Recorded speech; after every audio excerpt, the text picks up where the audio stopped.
జై శ్రీరామ్ అండి. ఈరోజు మనం భగవద్గీత 11వ అధ్యాయాన్ని మొదలు పెడదాం. ప్రతి అధ్యాయానికి ముందు మనం నేర్చుకునేలాగే ఇది కూడా ఓం శ్రీకృష్ణ పరబ్రహ్మణే నమః. శ్రీమద్భగవద్గీత అథ ఏకాదశోऽధ్యాయః. విశ్వరూప సందర్శన యోగః అనాలి. అంటే శ్రీకృష్ణ పరబ్రహ్మణే నమః అంటే శ్రీకృష్ణ పరమాత్మకు నమస్కారం. మనం నేర్చుకునేది భగవద్గీత, శ్రీమద్ భగవద్గీత. ఇది ఎన్నవ అధ్యాయం? ఏకాదశోऽధ్యాయ అంటే 11వ అధ్యాయం. ఏకాదశ అధ్యాయ, ఏకాదశోऽధ్యాయ. విశ్వరూప సందర్శన యోగ. ఈ అధ్యాయం పేరు విశ్వరూప సందర్శన యోగం అన్నమాట. ఇప్పుడు 1వ శ్లోకాన్ని మొదలు పెడదాం. ఇప్పుడు ఈ శ్లోకాన్ని చిన్న చిన్న పదాలుగా చేసి నేను 2 సార్లు చెప్తానండి. మొదటిసారి మీరు విని రెండోసారి నాతో పాటు చెప్పండి. అర్జున ఉవాచ.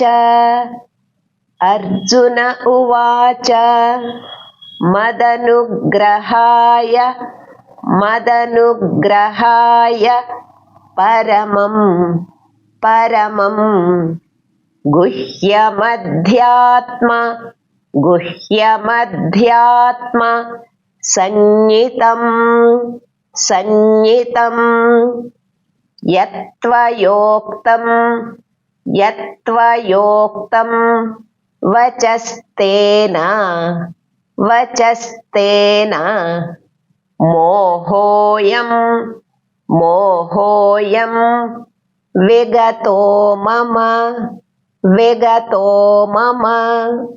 ఇప్పుడు మళ్ళీ మదనుగ్రహాయ మదనుగ్రహాయ పరమం పరమం గుహ్యమధ్యాత్మ గుహ్యమధ్యాత్మ సంజ్ఞితం సంజ్ఞితం యత్వయోక్తం యత్వయోక్తం వచస్తేన వచస్తేన మోహోయం మోహోయం విగతో మమ విగతో మమ.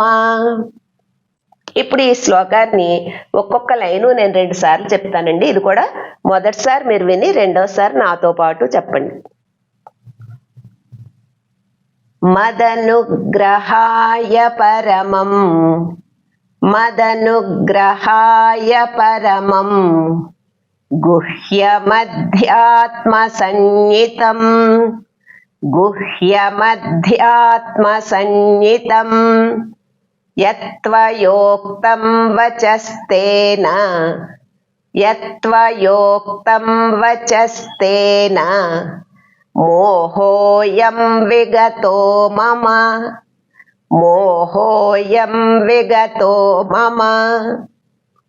ఇప్పుడు మళ్ళీ మదనుగ్రహాయ పరమం మదనుగ్రహాయ పరమం గుహ్యమధ్యాత్మ సంజ్ఞితం గుహ్యమధ్యాత్మ సంజ్ఞితం యత్వయోక్తం వచస్తేన యత్వయోక్తం వచస్తేన మోహోయం విగతో మమ మోహోయం విగతో మమ.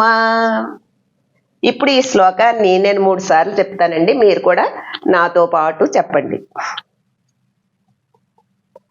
అర్జున ఉవాచ మదనుగ్రహాయ పరమం గుహ్యమధ్యాత్మ సంజ్ఞితం యత్వయోక్తం వచస్తేన మోహోయం విగతో మమ మదనుగ్రహాయ పరమం గుహ్యమధ్యాత్మ సంజ్ఞితం యత్వయోక్తం వచస్తేన మోహోయం విగతో మమ మదనుగ్రహాయ పరమం గుహ్యమధ్యాత్మసంజ్ఞితం యత్వయోక్తం వచస్తేన మోహోయం విగతో మమ.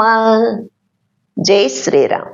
హరే రామ హరే రామ రామ రామ హరే హరే హరే కృష్ణ కృష్ణ కృష్ణ కృష్ణ